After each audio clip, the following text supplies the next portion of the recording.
Hello and welcome back to the Brit Iron podcast. Today is episode 13 of our run through season previews and our individual team rankings. And today is the 20th team. And what team is that, Sam? It's the Raiders! Wow. Big energy. What a guy. And if you couldn't tell already, I'm joined by Sam, as well as Matt today, as ever, if I'm honest. But let's got no other friends, really, have you? Yeah. Gotta have them. Let's jump straight into it, and perhaps we'll start with that quarterback room. Now, obviously, Derek Carr, Marcus Mariota, and Nathan Peterman. I mean, we can take that one out of the equation. That's not worth talking about. Nathan Peter meme. Essentially, at this point, now Mariota is an interesting backup. But the main talking point, I think, is this Derek Carr's last year and his last chance to prove that he is the guy going forward? Ooh, I don't know if I'd necessarily say last chance. I think he does need to show a little bit more. I think that is the whole reason they've got Mariota there. I think it's just a class. It's kind of an old school coaching move, isn't it? Like we've probably mentioned, a few other teams have done it, even like for this year. Just Gruden bringing in Mariota as a bit of a nudge to Derek Carr. It's not just Peterman behind you now. There's actually a guy here who has started quite consistently in the NFL since he was drafted. Not necessarily to the highest level, but is an exciting type of quarterback. He's a mobile guy and someone that if he comes in and looks good, a fan base could get behind. Because where you got Derek Carr is he's not as exciting. He's a bit more of a slow, consistent guy who's gonna get the job done, but he's never I don't know, for me personally, I'm never exactly riveted to watch him play football. Whereas at times, Mariota has got that about him. So it's a bit of a dangerous one, but I think unless Derek Carr is injured or has a shocker consistently over maybe 2 or 3 weeks, I don't really think we see Mariota. But I think it's more of just a kind of psychological thing. Get him in that QB room, get him out on that practice field, and just sort of give Carr that push. Yeah. Pressure him up. Yeah. I'm a bit opposing. I think this is Derek Carr's last year to prove it. He came out and he had one big year where he was in that MVP discussion. He very regrettably gets injured. They lose their playoff game, and then since then, is he really living up to the massive contract that got handed to him? No. No, he's not. Okay, he's been on some dodgy teams, and they made some interesting decisions, letting trading Khalil Mack and stuff like that, but I mean, the kind of money that they doled out to him, that's verging on the kind of money that, right, if I'm paying a quarterback this, I expect a quarterback who can kind of carry a team off the fact that they're that good. Like Russell Wilson has continually put up winning seasons with very little around him because he's that good. Tom Brady, for many years, did things with New England, with teams' offenses especially, that had relatively no massive names on them because he's that good. Derek Carr, it's probably his last year before they're going to start going, right, let's think about getting someone who's actually a franchise guy. For me, Derek Carr feels a bit like a placeholder. I don't think anyone actually expects him to ever win a Super Bowl there, which that's not saying that he'll have a bad career. I think he's a very good player in the NFL, but he's not that. He doesn't excite me. He doesn't make me think, oh, yes, I can't wait to watch the Raiders and see what Derek Carr does. So I would say, especially bringing Mariota in, if it gets to week 10 and they're looking dodgy, it wouldn't surprise me because Gruden, he didn't draft Derek Carr. He didn't pay Derek Carr the silly money. Yeah. He will have every right to turn around at the end of the season and move on from him, and maybe he likes Mariota, maybe he likes Nathan Peterman, and maybe we see him in as well. But I don't see any reason why, if Derek Carr doesn't play at a Pro Bowl level, why they aren't starting to think of maybe we want to move on. I think another big factor is, you said there, he's had some shaky sort of talent around him, hasn't always been put in the best spot, but this year that offense especially has got talent. Just running through a few names more on the receiving side of it, I If think you say his name. he's got guys on If the you end say his- to throw if you the say ball his to. name- If you say his name, I'm out. I'm done. There's one guy. I'll start off softly. I'll ease you into it, Sam. But you got Hunter Renfro. He's proved he can do a job in the NFL. I really like Hunter Renfro. To be Zay fan. Jones, I think there's more to see from him. Yeah. I think if you can integrate him correctly into the offense, I think he can be another guy that can be very serviceable. Same even with Nelson Aguilar. He's been in the league long enough. He's got the experience. That is a guy that if Derek Carr needs to and he gets home, can throw to. So he's got options there. He can throw to him. Aguilar won't catch it, but he can throw to him. And then the one Sam's favourite, Henry Ruggs, who obviously they went out and they drafted relatively high. But I think for me, that's putting faith in Carr and putting Carr in a position of we've just spent this draft pick to get you a new weapon. If you don't come out and utilise him as a big play kind of guy, field stretcher, especially new stadium, properly in front of that new fan base, that's the kind of flashy pick that I can understand. We'll get into it fully, Sam. I'll let you say your piece. That I can see why they've done it. I can understand it. But I think as well, you've got Darren Waller, who was consistent last year, and even bringing in Jason Witten. Just sort of the old guard, he's steady, you know what you're getting from him, who's just another reliable receiving threat. There is no excuse for Carr if he if he throws a pick or does something wrong, comes off the field and turns around to Gruden and is like, oh, she didn't have a read. Unless they're against an elite defense, there's enough names there that he should have someone. They've Like, also if got it's quite a schemed good correctly. offensive line. Yeah, exactly. So I think for Carr, there is no excuses. That's the one big thing now this season. There's no excuses for him not stepping up and performing. But now we'll unleash what I know Sam's been wanting to say because Right. he's chomping at So, the mic there. He's I'm chomping gonna- at the bit. Strap yourselves in. It's I'm gonna going be to a meaty preface one. for all the Raiders fans out there listening. Please don't hate me.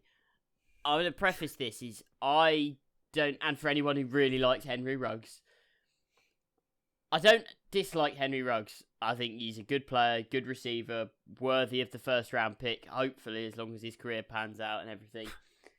I just think where they took him and who they took him ahead of, for me, I just don't understand. I just don't get it. For me, when I look back at the tape, I think Jerry Jeudy was a much better route runner and is probably more pro-ready to step in and become a wide receiver one, which is what they need. Like when you look at that wide receiver core, there's a lot of names that can do things here and there, but there's no one that I think, oh yeah, they're a wide receiver one. I mean, Tyrell Williams, I think he works best as a wide receiver too. Nelson Aguilar works best when he has double-sided tape on his hands to help him catch the ball. Oh, Jesus, done leave him the guy dirty alone. there. I thought you were going in the Hunter Renfro, I think, can turn into being a really, really good slot receiver. But there's no one there that I think, yep, that is my number one guy. I want him as my go-to, my D-Hop or my Michael Thomas. I'm not saying that no one can turn into that from that, but there's nobody else there. So then they go and they draft Henry Ruggs to... When you're taking a receiver that high, you kind of expect that kind of wide receiver one payout. And to me, Henry Ruggs is more of a field stretcher. He's got blistering speed, but he's going to work better when you've got somebody else to be the guy who's getting double covered and the guy who's the one to watch. I mean, even in the Kansas City Chiefs offense, Tyreek Hill, he works really well because arguably the number one safe pair of hands is not Tyreek Hill, it's Travis Kelce in that offense. That is the go-to. Like when you're in a bind, Kelce will come down with it. Tyreek Hill is a field stretcher. I just don't see how Ruggs will be maximised in this offense without having that kind of set in place number one target monster. For then Ruggs to split out on the other side and be the field stretcher, be the guy like. I think for me, I wanted to see Ruggs go somewhere with an established number one, where Ruggs could then be allowed to just run loose, and you say to him, right, you run 80 yards down the field, and we'll throw it up to you. I think it's gonna be a lot harder for him to do that in this offense when there's no one else on that wide receiver core that the other team is gonna be going, right, we have to double cover that guy on every single play. And I think realistically, CeeDee Lamb or Jerry Jeudy would have been a better pick. I think for me there, where you race at the Kansas City Chiefs part, I think, obviously Travis Kelce, the interesting thing here for me is when you look at it and you've got Darren Waller and Hunter Renfro, that I think between the two of them, I think Waller already showed he can take a lot of targets. and be a dependable guy. Renfro in the slot. I think as much as you're saying there's not someone that needs to be put in double coverage, you've almost got two guys who can be dependable for Carr, I would say. There could be, and especially even sometimes if they run out a 2 tight end set, Witten on the other side can be dependable. And I think that's enough to do what you're sort of says, or what Ruggs will be doing, that field stretching role. There's enough other pieces, and the threat of Josh Jacobs out of the backfield, there's enough other pieces moving around here that I think anyone's higher on Ruggs than you, but I can see him having a productive season. I'm not low on Ruggs at all. Like, I still think he has got all the potential to be a great player. What annoys me is that I don't think this is the best fit for him. I think he would have really, ironically, I think he would have really had a better shot if you swap. If Denver pick up Ruggs and then suddenly he's playing opposite of Cortland Sutton, who is that clear, is ready to be the number one there. Suddenly Henry Ruggs, there's no pressure on him really. He can go out, he can learn to play the NFL game. He doesn't need to put up massive numbers, but no matter what happens, he's going to be fast as all hell, and you can field stretch him. Here, I think, because he's not as polished a route runner as Jerry Jeudy, I think that will show a bit more, because they're going to have to be asking him to make plays that a wide receiver 1 is what you'd expect to make. And whether he can do that in his rookie year, I don't know. I don't know if this is the best offense to maximise Henry Ruggs' specific skill set. Right. Okay. I may very well be wrong, and I don't. It's not that I don't like Ruggs. I just don't like the fit, and I don't necessarily understand the thinking behind going out and taking Ruggs over Jeudy, which is kind of what that's what I don't get, is why Ruggs over Jeudy and CeeDee Lamb. What is it that Ruggs brings to the table that the other two don't? Right, okay. I think, I see the angle you're coming from with it. And I guess, a little bit like James with Perriman, I can't wait to clip this in 6 months. Oh Christ, no. Don't put me on James as Rashad Perriman. I mean, James, I don't dislike Ruggs. I think James might actually hate Perriman. Not even... I think Perriman is more because it's a Baltimore point of view, whereas Ruggs, I think that's more of a personal preference. But I do like them picking up a wide receiver there, and I do like them picking up Ruggs. It's also interesting they did also pick up 2 other wide receivers in the 3rd round, one pick after the other. So, like we said about Derek Carr, it looks like they really are going out and trying to get pieces for him to really impress. Now, the other piece on the offense, which we haven't spoken about, which is probably obvious by now, is Josh Jacobs. Now, perhaps we can move on to the fantasy side of things. I'm pretty high on Josh Jacobs, but where do you guys stand with him from a fantasy standpoint? Yeah, I'm high on him as well. I think from sort of what I've been doing, looking at in mock drafts and sort of what I've been seeing, I think a standard place for him to be going here is in a running back heavy 1st round. He's going towards the end of that, if not one of the first or second pick in the 2nd round. But I think if I'm picking at 8 and I don't want to go receiver, I'm happy taking Josh Jacobs at the 8-9 kind of region. I think this could be a big season for him. I think, as Sam said, good offensive line there. They've got now multiple other pieces to worry about on that offense. I just think this is set up for a real breakout. I mean, he was good, productive last year, but I think just a real breakout to starting to become one of those fantasy names that just you can depend on. And he's a 1st round pick for the next few years. You never know beyond that with running backs, but I think the next 2 or 3 years, I think Josh Jacobs will be in that conversation to go the 1st round. And it'll be interesting to see how he develops beyond that, if he can break into the upper echelons of the running back sort of class. This is my hot take, and I think by the end of the year he'll be a top 4 running back. Guy. Okay. Yeah, in fantasy. That's how I see it. I think I can see that as his ceiling. I think it's a high ceiling, but I think if everything aligns, I agree with that. I could see it. I think for me, a top 7 running back, I think is kind of not even it's kind of middle ground. It's almost an expectation, I'd say, and it's quite a wide held expectation, I think. But I think potentially if everything aligns and he performs at the rate it looks like he can consistently, top for 4? Josh Jacobs, yeah, you'll need, for him to crack that top 4, I think you need the offense to be a bit better than we would potentially expect them to be. And I think you also need to...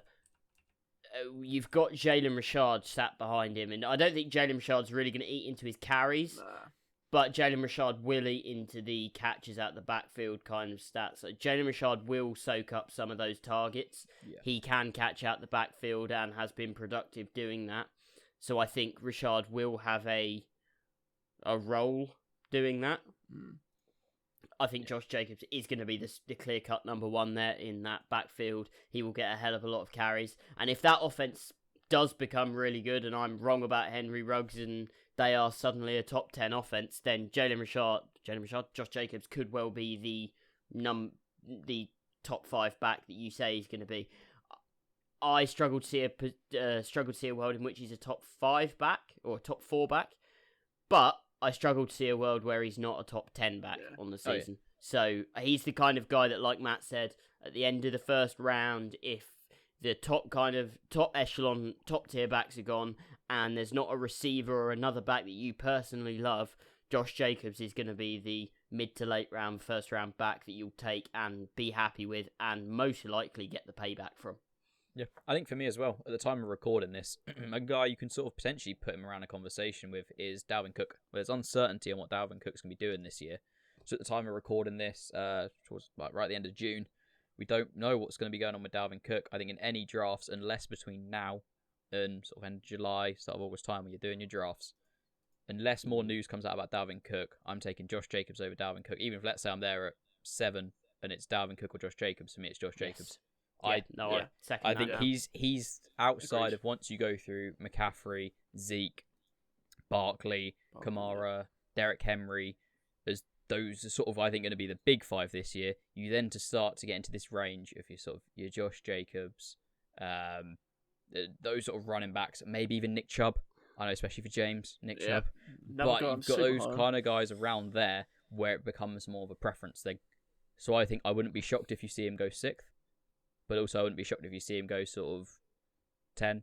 But I think end of the first round, he is where he's going. Gone, yeah. He should be gone. And if he's not, pick him up. If you have a pick and you can get him at the back end of the second or somehow, it's a no-brainer. He is, however, probably, other than Darren Waller, he's probably the only other guy that I would be taking out of this team with any confidence.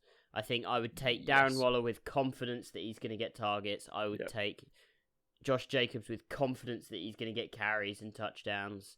Everybody else is going to be somewhat of a stab in the dark. I really like Hunter Renfro this year. I think he showed a lot last year. I think he's kind of at that point that he can become a really solid slot guy and potentially do a lot of work over the middle and have a good touchdown season, 6 or 7 touchdowns. Everybody else could, for me, be a bit of a swing and a miss or a swing and a hit. I wouldn't want to touch. Tyrell Williams has shown that he can do it before, but again, I think he works best as a number 2 guy, and he may very well be the number 1 for this season coming. So I'm not sure I don't know how that would pan out. I wouldn't take a stab on him myself. Nelson Aguilar has had issues with drops in the past, so really, I'd say Darren Waller and Josh Jacobs, confident in. Hunter Renfro, I'd be happy to take a 7th round swing on. And the other players, I would probably be kind of avoiding for their ADP. Obviously, if Tyrell Williams falls to you in a very late round, like you're sat there in the 8th or the 9th, and you can pick up Tyrell Williams because for whatever reason he's dropped, then do.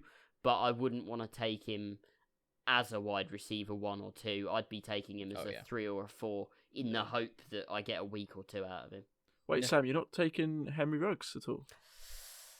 You see, funnily enough, I'd probably consider Henry Ruggs in right at the end of a deeper league as a streamer. I don't think he'd be as there. A streamer, as a real end of the thing. But I would take him as the kind of time that if they're playing a team that have got a notoriously leaky defense who give up a lot of deep balls, then I'd play Ruggs. But I would not play Ruggs week to week just because I haven't seen it from him. He's a rookie. Rookies, wide receivers don't necessarily put up big numbers. And like I've already stated, I'm not sure it's the best fit of offense for him.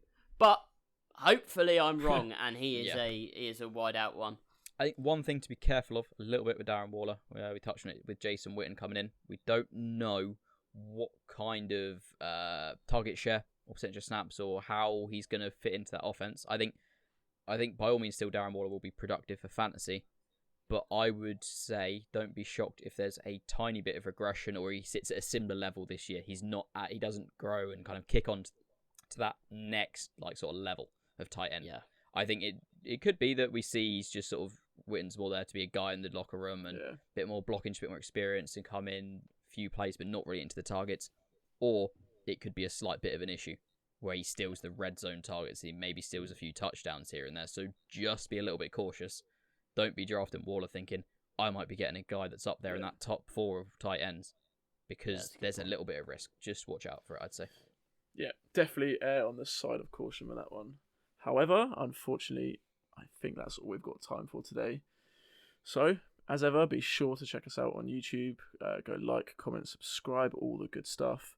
Also, check us out on Instagram. We're at the Brit Iron. It's the same for Twitter as well. And we're also setting up a listener league. I know we've got a couple of posts up on both Twitter and Instagram with more details for that, of how you can get in and entered into the draw, which is going to be happening around the end of July. So yeah, be excited for you guys and definitely register your interest. But for now, thank you for listening and we'll see you next time. See ya.